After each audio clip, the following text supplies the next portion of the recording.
POCSO ಸುಳಿಯಲ್ಲಿ ಸಿಲುಕಿರುವ ದೇವಮಾನವ ಮುತ್ಯ 9 ದಿನಗಳ ಬಳಿಕ ಪ್ರತ್ಯಕ್ಷರಾಗಿದ್ದಾರೆ.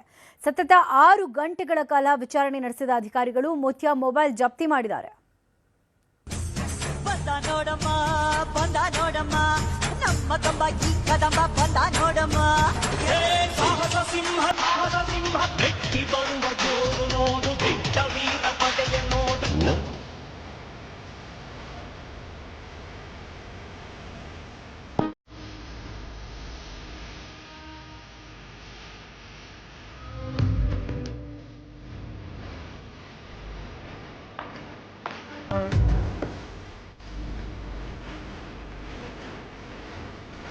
ಉತ್ತರ ಕರ್ನಾಟಕದ ನಡೆದಾಡುವ ದೇವರು, ಭಕ್ತರ ಪಾಲಿನ ಕಲಿಯುಗದ ಕಾಮಧೇನು. ಹೆಜ್ಜೆ ಹೆಜ್ಜೆಗೂ ಹೂಮಳೆ, ಕಾಲಿಟ್ಟಲ್ಲೆಲ್ಲ ಭಕ್ತಿಯ ಗಾನಸುಧೆ.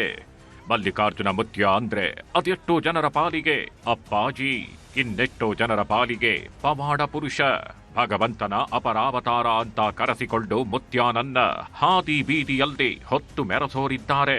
ಇವರೇ ನಮ್ಮ ಪಾಲಿನ ಭಗವಂತ ಅಂತ ಪೂಜೆ ಮಾಡೋರು ಇದ್ದಾರೆ.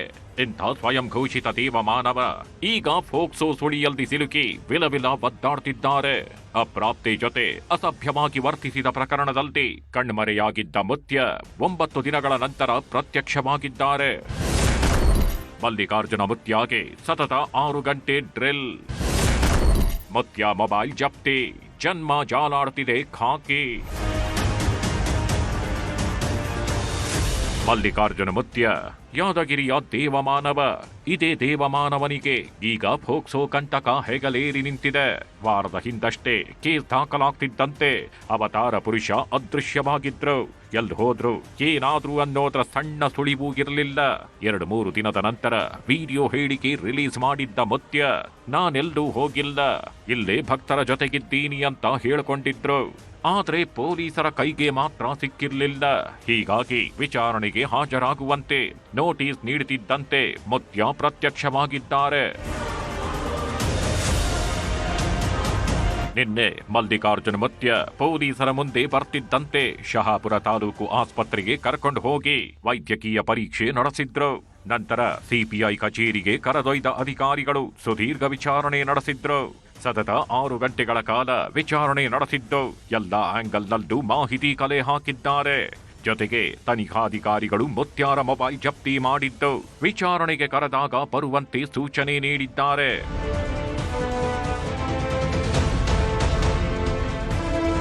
ಸತತ 6 ಗಂಟೆಗಳ ವಿಚಾರಣೆ ಮುಗಿಸಿದ ಮುತ್ಯ ಪೊಲೀಸ್ ಠಾಣೆಯಿಂದ ಹೊರಬರ್ತಿದ್ದಂತೆ ಮಾಧ್ಯಮಗಳ ಮುಂದೆ ರಿಯಾಕ್ಟ್ ಮಾಡಿದ್ರು.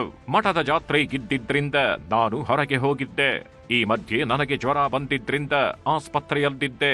ಪೊಲೀಸರು ನೋಟಿಸ್ ನೀಡಿದ ಕಾರಣ ವಿಚಾರಣೆಗೆ ಬಂದಿದ್ದೇನೆ.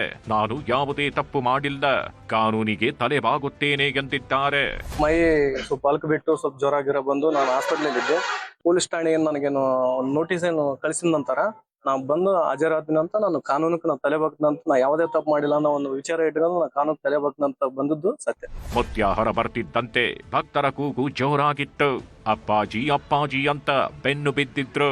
ಈ ವೇಳೆ ವೃದ್ಧರೊಬ್ಬರನ್ನ ತಬ್ಬಿಕೊಂಡ ಮುತ್ಯ ಭಕ್ತರ ಕಡೆ ಕೈ ಬೀಸಿ ಹೋಗಿದ್ದಾರೆ.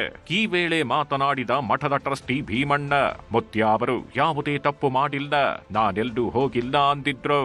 ಅದರಂತೆಯೇ ಈಗ ಬಂದಿದ್ದಾರೆ ಅಂದ್ರು. ಪೊಲೀಸರಿಗೆ ವಿಚಾರಣೆಗೆ ಹಾಜರಾಗ್ತಾರೆ ಅಂತ ಹೇಳಿದ್ವಿ. ಅದೇ ರೀತಿಯಾಗಿ ಗೊಗೋಗಿ ಪೊಲೀಸ್ ಠಾಣೆಯಿಂದ ಅವ್ರಿಗೇನು ನೋಟಿಸ್ ಬಂದಿತ್ತು, ಆ ನೋಟಿಸ್ಗೆ ಉತ್ತರ ಕೊಡೋದಕ್ಕೆ ನಿನ್ನೆ ಬಂದ್ರು. 2 ದಿನ ತಡ ಆಗಿದ್ದು, ಸ್ವಲ್ಪ ಅಲ್ಲೆಲ್ಲ ಕಾರ್ಯಕ್ರಮದ ನಿಮಿತ್ತ ಓಡಾಡಿ ಬಂದು ಸ್ವಲ್ಪ ಸುಸ್ತಾಗಿದ್ದಕ್ಕೆ 2 ದಿನ ತಡ ಆಗಿ ಬಂದು ಹಾಜರಾಗಿದ್ದಾರೆ. ವಿಚಾರಣೆ ಮಧ್ಯೆಯೇ ಮಲ್ಲಿಕಾರ್ಜುನ್ ಮುತ್ಯ ನಿರೀಕ್ಷಣಾ ಜಾಮೀನು ಕೋರಿ ಕೋರ್ಟ್ಗೆ ಅರ್ಜಿ ಸಲ್ಲಿಸಿದ್ದಾರೆ. ಇವತ್ತು ವಿಚಾರಣೆ ನಡೆಯುತ್ತಾ ಅಂತ ಮುತ್ಯ ಭಕ್ತರು ಕಣ್ಣರಳಿಸಿ ನೋಡ್ತಿದ್ರು. ಆದ್ರೆ ಇವತ್ತು ಕೂಡ ವಿಚಾರಣೆ ಮುಂದಕ್ಕೆ ಹೋಗಿದೆ. ಇದು ಭಕ್ತರಲ್ಲಿ ಆತಂಕ ಮೂಡಿಸಿದ್ದು, ಜಾಮೀನು ಸಿಗುತ್ತೋ ಇಲ್ವೋ ಅನ್ನೋ ಭಯದ ಮಧ್ಯೆ ಪೊಲೀಸರ ವಿಚಾರಣೆಯು ಜೋರಾಗಿದೆ. ಗಣೇಶ್ ಮಾಲಿ ಪಾಟೀಲ್, ನ್ಯೂಸ್ 18 ಯಾದಗಿರಿ.